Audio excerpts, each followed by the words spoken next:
Nagari Labuh tentu memberdayakan tradisi, tentu itu salah satu target kami dari kegiatan Satu Nagari Satu Event, Pak. Karena memang kegiatan Pacu Jawi itu kami integrasikan dengan kegiatan Satu Nagari Satu Event, sehingga tradisi berjalan, program kabupaten pun berjalan. Kalau untuk Pacu Jawi itu hanya dilaksanakan di 4 kecamatan di Kabupaten Tanah Datar. Sumber dari Ketua Porwi Kabupaten Tanah Datar bahwasanya hanya 4 kecamatan yang melaksanakan kegiatan Porwi. Salah satunya Kecamatan di Makaum, tempat kita berada sekarang di Nagari Labuh, Kecamatan Rambatan, Kecamatan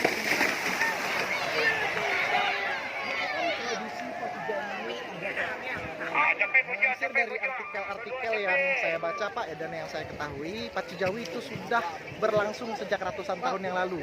Itu berawal dari kegiatan masyarakat dalam pengelolaan sawah, itu namanya membajak sawah.